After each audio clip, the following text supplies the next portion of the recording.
The following is a special presentation of Tony Kurre Radio. Welcome back to a special March Madness edition of K4Wins. K, the number 4wins.com. Go to our website. It's absolutely free. You can subscribe, get all kinds of great writings, and of course, all of our plays from Gregory up and up and left to a corner. He has been a man that's been on both sides of the plays in Las Vegas for years and years and years. Below him is Kip Keefer, executive director, and of course, chief editor of the Las Vegas Sun. Does fantastic work and a handicapper for a living. And right below me is Kip Keefer. Of course, he's the executive director of the Birmingham Racecourse Casino, and he does fantastic work on ABC 3340's The Starting Lineup. We missed you, by the way, yesterday, my friend. I tried to pull in a good show, so that'll air on Saturday mornings between 10:30 and 11 o'clock. And of course, Case, a big part of that as well. First, how are we doing on our play so far, Kai? And then we're going to rip into it because I am jonesing to get in some hoops. What we got? Went pretty well. Yesterday we were 5-2. Okay. We had Alabama and the over, so not bad. And so year to date, 295, 152, and 4. That Alabama over was so high that at halftime it was at 91. I'm thinking, hell, and they were just barely over half. I was like, at that pace, I was thinking to myself, am I halfway home and it's not going to go over 175 and a half? And I could not believe it. And of course, it flew over that. And Alabama putting up a 113 spot. Man, when you score 88 points against Alabama and you still lose by 25, something ain't going right. They sink 25 3-pointers. And now, of course, they've got a duck of a different feather, if you will, as my dad would used to say, the Duke Blue Devils. A couple things to think about before we jump in. Favorites so far have won 40 of the 52 ball games, but only 28 and 24 against the spread. Unders 27, 24 and 1 so far, but all games on Thursday posting over the totals. We got Ole Miss, Michigan State, Kentucky, Tennessee, Michigan, Auburn, Purdue, Houston. Let's go those 4 games first, since those are going off today. Then we'll get into the games going on Saturday with Alabama and Duke and Texas Tech and Florida. Right off the bat, Case, where's the money been moved on the 4 games going off today, tipping off later on this evening? Yeah, I don't think since we've last talked, there hasn't been huge moves on any of these games. I guess you'd say Houston might be the side taking the most money, which is a little surprising me. I'm a big Houston guy. That they'd be my best outcome to win the tournament. I actually added a Houston bet this week that I also wrote about in the column that I think is already running Las Vegas Sun. I bet LJ Kurer, most outstanding player, 14-1. I think he has all their equity if they win the national championship. Houston's it's like 6-1. I don't think Kurer should be 14-1. I think people just look at the stats and like Uzan and Roberts are just as important. But if you look at crunch time when they need something to happen, they go to Kurer. I think it's now down to 12-1 after some games yesterday. But if you like Houston as much as I do, I still recommend that Kurer bet. Sorry, I always get off on tangents. But yeah, it looks like they've taken the most money today. They're up to 8.5. As much as I love Houston, though, I would not be rushing into lay 8.5 here. In fact, I'm staying disciplined, but I'm actually leaning Purdue. If this gets to 9, I think I will bet a little bit of Purdue. It is a semi-home game in Indianapolis. Houston, we all know, plays slow. They're going to be in a game where there's not a lot of room to separate. And I just think the Boilermakers are kind of underrated. They have just a great offense. They have one of the best offenses in the nation with Kaufman, Wren, Smith, and Lawyer all capable of getting a bucket. So I don't really think Houston's on upset alert, but I do think this will be a little closer game. Kentucky, Tennessee, I made it 4.5. It's basically been 4.5 all week. No movement there. We did see a little early week move on Ole Miss. I guess there's been a little buyback on Michigan State. That's now pretty much 3.5 across the board. And Auburn, Michigan, I'm on Michigan plus 9.5. I bet it at open. I said on the last show. It's probably the least confident bet I'm on. I have a tough time seeing Auburn lose this game, and it's making me feel even more so when all the sports books here you look at. I don't bet off of this stuff. I'm just saying, I'm just sharing the information. But everyone is on Michigan. Michigan is the most popular side of the Sweet 16. The books just can't stop the Michigan money rolling in. I always get a little bit eerie of that public dog, but technically I made a good bet plus 9.5. It's 8.5, but I don't know. I think Auburn wins, but yeah, I guess the popular sides tonight would be Houston, Michigan, Tennessee, Kentucky coin flip. I think there's support both ways in Mississippi State. And we'll follow up with all of our best bets before the end of the show. We'll go through all of our best bets again. Of course, one of those big matchups, Kentucky, Tennessee. These two teams have already met each other. The only team to knock off Tennessee twice this year. 10.5-point dog one game, 3.5-point dog the other. They went outright. We're talking Kentucky, of course. They also in this 2 games hit over 50% from 3-point land. Tennessee giving up the 4.5, 144. But this defense has been lights out so far in the tournament. Now it's been against a Wofford and the team I told you I saw up at Rupp, UCLA. They made UCLA look plain silly. They were throwing balls to people that weren't on the court. They were throwing to guys on the bench. It was weird. Do you feel a little differently about this matchup now, the third time over, Kai? No. It's the 186th meeting of the Vols in Kentucky. The last 7, Tony Kurre, useless fact, the last 7 meetings, the underdogs won. I saw that. Wow. That's not so useless now. Come on. So I just, Tennessee shot poorly both times versus Kentucky. I think the last game they were 3 for 20 or 3 for 21 from threes, just horrible. But it's all about the matchups, and Tennessee matches up poorly with the size of Kentucky.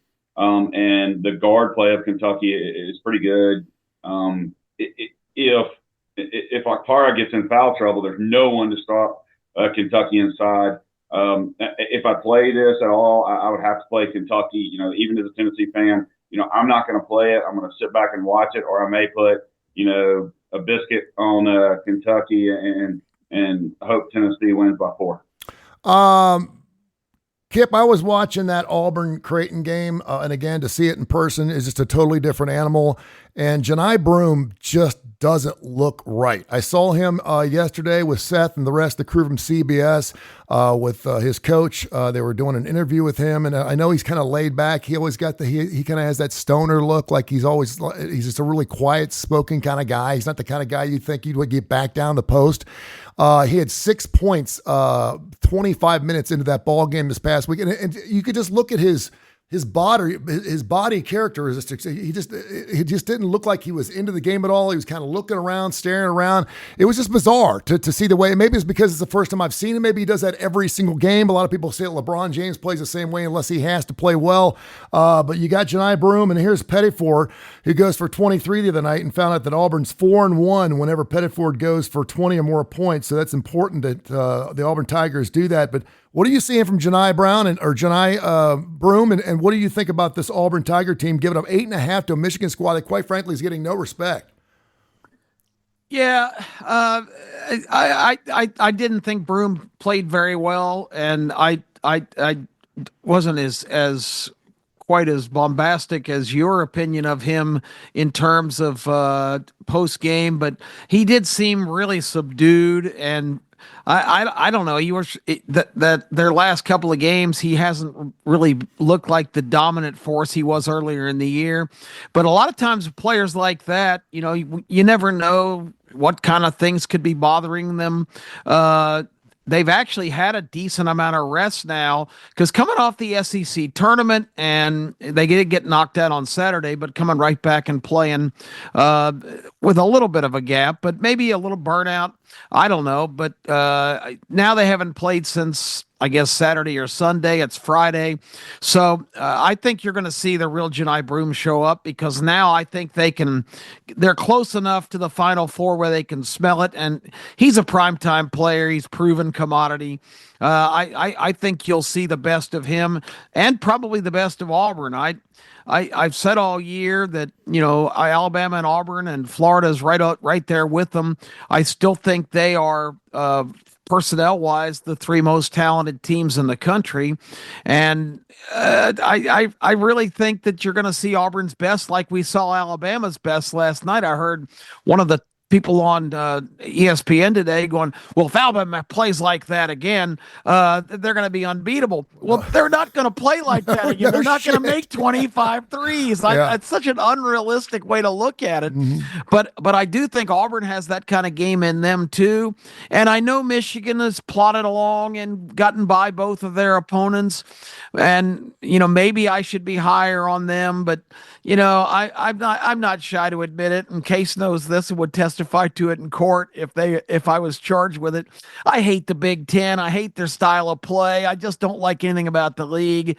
I think they're a plodding big man oriented team that has to, control the glass, and they may well do that. But this could be a game like Alabama last night where Auburn just busts loose, and I can't endorse Michigan. I like Auburn here. I think a lot has to do with, obviously, Case, what Golden and Wolf are going to do. They're two big men, and obviously if Broome can have a field day against those guys, I think it's funny whenever you have a two team with two big guys, because there's plenty of teams with no big guys at all seem to do very, very well. You're playing either small or big. If you're depending on your big guys and they're not doing well, it's going to be a long day. But something tells me, I think you're right, that we have not seen Auburn's best day. Case, what do you think? Yeah, and I think they kind of got some of the mojo back in the second half of that Creighton game. I mean, the only thing I agree with what Kip said longer term, but the only thing that I think is I strongly disagree with. I mean, Michigan plays extremely fast. They have these two big 7-footers, but they have these two guys that run the floor. If anyone's going to be trying to plot and make it a boring game, it's Auburn. I mean, Michigan's got the second fastest pace in the NCAA tournament. I feel like if it's a boring game, it's going to be because Auburn says, all right, we're more physical. We got the better athletes. Let's beat these guys up. I feel like Michigan's going to be trying to speed it up. It's worked for them to this point. I mean, they're red hot in the postseason, but I kind of, and I do feel like Auburn is a little bit hampered. I think a lot of the Broome thing you were talking about is the guy's had so many ailments this year. He's just gotten the crap beat out of him time and time again. On what did they play, Saturday or Sunday, whenever it was. I mean, obviously that was only 1 day of rest. I do agree with Kip that I think the bigger rest means something for Auburn, just with the gauntlet they've gone through in the SEC. So I'd be a little bit more worried about Auburn in the second game this weekend, although I don't think that highly of Michigan State or Ole Miss. So from the beginning of the tournament, I said I was worried about Auburn, but I think they got a great draw, and it sticks with that. To me, I'd be pretty surprised if Auburn doesn't at least get to the Final Four, and then all bets are off from then. We'll see how they are in there, but they should absolutely be there after this weekend. All right, Kai, we got our Elite Eight getting set up here. Texas Tech and Florida. Again, the Red Raiders. Really, no one talking about this team until just recently, realizing just how good they are, catching 6.5, 156 the over/under against the Florida Gators, a team again that covered the spread their last game, and of course you got Bama and Duke. And it's funny, Kip, because you're sitting there saying, everyone's saying, if Bama could play like that again, well, that's the dumbest thing you could say, because they'll never play like that again. They set a record that hadn't been approached in 35 years, and you're doing it against a team, Duke, that plays a little bit better defense than BYU. This should be a really interesting game. Kai, let's talk about not only the rest of the games today, but the 2 games tomorrow, and then give me some of your best bets. Let's start with that Alabama-Duke game coming up. Right now, 7.5 and 173.5. Well, good, because I thought I was going to be disagreeing with both of the Keefers, and apparently I have one on my side in at least one game. But I'll get back. I'll get back to that in a minute, because I love Michigan. I think Auburn might lose tonight. If I was to bet that game, I think I would bet Duke, but I'm just going to bet the over. I don't think Alabama's going to play like that, but everybody says, hey, if they play like that again, if they hit 16 threes instead of 25, then what's going to happen? Duke's got 5 guys that can entertain on defense. They're very good. I do think Duke's inside presence is going to hurt Alabama tomorrow night. But they're playing on the same floor that they just put up 113 points. So it's not like they're going to a different gym. They're going to be familiar with that. No, I don't expect them to put 25 threes. And what did they make? Did they make 10 twos even? I don't think they had that many. Yeah. I mean, so it was crazy. I was watching the game. My wife doesn't watch basketball. I'm sitting there watching the game, flipping and my youngest is watching, and Leslie's like, is this good? When I was like, oh my God, that's the 20th three, the 21st, the 22nd, and I think 21, 22, and 23 came in like 45 seconds, in game time. I was like, yeah, and then Sears is going crazy. And I don't think he hit 10 threes in the month of March. And then, to hit those. They put, just to tell you, they put the ball up 66 times, 51 times are from beyond the arc. Yeah, and 15 too. And I think Texas Tech's run is over tomorrow. Y'all know how high I am on Florida. It pains me as a Tennessee fan. I think Florida is going to drub them. I think Arkansas took something out of them. Massive. Everybody's talking about the incredible comeback by Texas Tech. How about the incredible collapse by Arkansas that they took in the middle of the floor? And I remember seeing, and I saw it on a tweet, X, whatever you're supposed to call that now, of Calipari when he's being interviewed. I think it was the 8-minute timeout, 12-minute timeout, something. And he's all smiles. He's all like this, and then they show his face when it's tied, and he's like, And I was like, I love this because I hated him as a Kentucky, as a Tennessee fan. So, I would go with Florida there, personally. And I think Purdue's in for a wake up tonight. They've played McNeese and what other crap school, and now they're going to go up against a team that plays defense that will bang the crap out of them. I think Purdue really only has two guys that they can count on. I know Case listed off like 12, but he probably knows the whole roster by heart of every basketball team, and I don't. So, but I think that they're in for a wake up call. It might be close in the first half until they get good and woken up. But and then the last two, I'll give you. I love Michigan State. I'm not going to bet against Tom Izzo in March #1. But Michigan, Ole Miss got 51% from the floor so far in the tournament, 49% from the three. You think they're going to do that against the top 5 defense in Michigan State? I don't. And then the experience factor. Michigan State with Izzo, and their 20th Sweet 16 is second for Ole Miss. Are they just happy to be here? I don't know. Maybe not. But I think this is one of those also that if this comes out a little bit late and you're watching this, Michigan State, second half, they are sleepy in the first half. They've been very good in the second half. And I agree with Case on Michigan running, and I think they at least keep it. Now, I got it at 10 yesterday, so I think they at least keep it there. Yes, I bought a half a point. But I wouldn't be surprised if Michigan won the game. I think Broom is looking for his NBA career to start, looking for his money. I'm tired of seeing him whine about every call up and down the floor. Yep. The last 6 games I've watched Auburn, and we talked about it, I think, 2 or 3 weeks ago.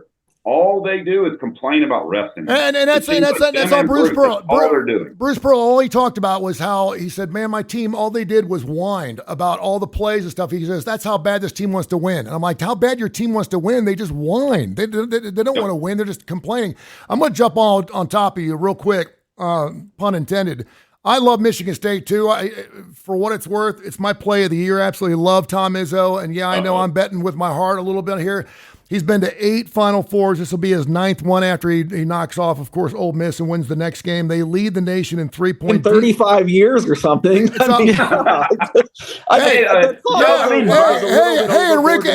Rick Barnes has been to one in 38 years. One in 38 years. That's impressive. You made more money betting on every Chris Beard NCAA tournament team or every Tom Izzo NCAA Call me tomorrow morning and congratulate me for Michigan State winning by 8. They lead the nation in 3-point defense. And Ole Miss, their last game. Beard is a great up-and-coming coach. I totally agree. Ole Miss was 11-19 from 3-point land. They're not going to shoot that against Michigan State. I absolutely love Michigan State in this game. The Kentucky-Tennessee game, I feel like I've seen them play like 12 times this year. It's really bizarre. I may just leave that alone a little bit because obviously I'm pulling for Tennessee for Kai, but I'm not a big Kentucky fan. I think the Michigan-Auburn game, I agree with you, Kai. I think maybe Michigan's been playing with a chip on their shoulders ever since everyone in the world was going against them in that playing game, that first game of the tournament. I think a lot of people have not had Michigan, but plus 8.5 seems a little too high to me.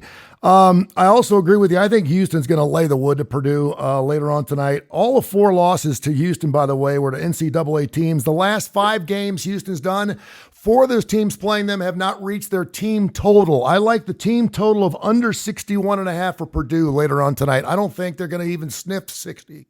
Could be 52, 53, 54 points. I love Purdue's total team under 61.5. Duke, Alabama, both teams averaging 94 points a ball game so far in the tournament. It's been unbelievable. Alabama 6-2 against the spread as an underdog this year. 2 of those games, of course, were against the Auburn Tigers, and of course they got their biggest underdog. They were a 7.5 point dog to the Auburn Tigers early in the season. Of course, they got the outright win down there. Duke, when they're favored by 8 or points or less, they're only 2-4 against the spread with 3 outright losses. And this is the amazing stat. And I know this is useless Tony Curry stuff, but this is really good. 32 of Duke's 34 wins, they've won by 3 or more possessions. Think about that for a minute. That's insane. 32 of their 34 wins, they won by 3 or more possessions. I think. Yeah, but they got 4 NBA guys on the court at all. Oh, yeah, no doubt. They have 4 guys that are going to be in the With NBA. that being said, and some people are like, "There's no way Alabama can shoot like that again." Hell, they can make 17 3-pointers tonight, and on Saturday, and they'd be just fine. They don't have to make 25 of them. I do like them to get inside 7.5. If it goes much higher, then I'm not so sure. And then I like Florida as well against Texas Tech, only because I haven't read much about Texas Tech this year, and the Florida Gators have been kind of a pain in the butt all year long. But I'd take a minus 6.5. Kip, what you got, brother? Alabama had a historic game last night, scored 113. Well, Duke's game wasn't historic against Arizona, but look how many they scored, 100, just 13 less. This is not like a impotent team, and Alabama's going to come back to earth. They're not going to shoot at that level, jumping ahead to Saturday. But I just, a team like Alabama coming off that sensational performance, being a 6.5 point dog, is really probably unprecedented. You would think people would be jumping on Alabama like crazy, but Duke is just that good. And I'm rooting for the Tide. My youngest son was an Alabama graduate, so we have a lot of Alabama presence. We went to the Final Four last year. Attended that in Phoenix. So my heart's with Alabama, but I just, Duke is just a unbelievable machine. And this might sound ridiculous, but down the stretch in that game, Arizona, I guess by necessity, kept fouling Kneckel. They weren't fouling Cooper Flagg. Kneckel went to the line. I think he made 12 straight free throws down the stretch, and it never touched iron. I have never seen a guy so good at the line. He shoots 93%. I challenge that. I want to see the 6 or 7 this year that he's missed. This guy's ridiculous. So anyway, with all that said, that's kind of my bet of the weekend. I don't like coughing up that many points, and I still think it will come down a little bit. But Duke has just impressed me no end with how precision their game is. As far as tonight's game, Kai makes a good point. Tennessee doesn't appear to match up great with Kentucky, but they're a better basketball team. They're a more accomplished team. They're a more polished unit as well. And I just don't think the better team's going to lose. Matchup or oddities or aside, I don't think they're going to lose a third time to a team that they have better personnel than. And I know Pope's done a nice job, but Barnes has been dancing a long time, and I just think Tennessee finds a way. Maybe they don't cover the 4.5. But I still think Tennessee, at the end of the day, wins that game because they're a better team than Kentucky, and they're right there at the top of the mountain, so they've got everything to gain here. And I hear you guys about Michigan State and Tom Izzo. I'm an SEC homer. There's no question about it. But Ole Miss is playing phenomenally well, and for that line to be that tight is indicative of some pretty smart money going on the Rebels. And I don't know how much of the Michigan State is this and Michigan State is that is based on this current team. Maybe you guys are guilty of and people supporting Michigan State of the same thing that I fall into the trap all the time, is depending on historical precedent more than actually what's in uniform today. So I'm not going to be shocked. I wouldn't touch this game with a 100-foot pole, but I'm not going to be shocked if Ole Miss's athleticism and just the swagger they're playing with. I knew this was a good team all year. They had a few lulls, but when they gut checked and beat Tennessee late in the year in their place, this team showed me some real grit, and I just like what Beard has created there. I think they're kind of like Arkansas, a team that's playing at their very highest efficiency level. And last night's Arkansas collapse was pathetic, but we almost had 3 teams through to the Elite Eight. So I don't know. I tend to just say I'm staying away from that game, and I'm not going to be surprised what happens there. Kip, I liked. Hey Tony, I did want to say that they are almost like Arkansas because they're almost out of the tournament also. Yeah, could and be. we'll be there. No, I love when we actually disagree on our show versus the agreements, because I just like. I mean, I can't tell you, and for those listening, how many times y'all have talked me out of bad bets. You know, even when I said I loved it and all that, Case has talked me out of 25 just horrendous bets with, just telling me the line he made it, and I was like, wow, I'm way off. So I mean, it's great. And then Cuckoo made me tons of money and saved me tons of money in hockey, because he'd give me one side and I was thinking the other. So Tony, I just bet against you. Hey, listen, as long as you know which way to go with me, you're good to go. And I got to tell you something, not only did you play that Michigan State game, but I love the fact that you brought up a great point too. This has been a slodgy team in the first half, if that's a word. That's the only thing that scares me, is if they get down by 10 against Ole Miss and they spook themselves. And I don't think they're going to do that, because they have way too much experience. There's 3 veteran guys and they're starting 5. And again, you got a guy that's gone to 8 Final Fours, Case, 8 Final Fours in 89 years of coaching. He's been to 173 Sweet 16s. This guy's made the big dance every year since 1903. Tom Izzo is the coach of the year. They win the national championship right for UCLA's 7-year winning streak. Yeah. So 1972 it was, as a matter of fact. Case, give me some of your plays you like, and then we can go around the horn if you want to talk some baseball. We're doing really well in baseball right off the bat in the opening season. I love me some baseball. What you got? Well, I didn't do great on baseball or college basketball yesterday. It's funny. I probably look like I have very strong opinions today and feel strong about these games. I don't at all. I felt better about yesterday's games, and I did not do well at all today. Like I said, the only bet I have is that Michigan plus 9.5, and I don't really love it.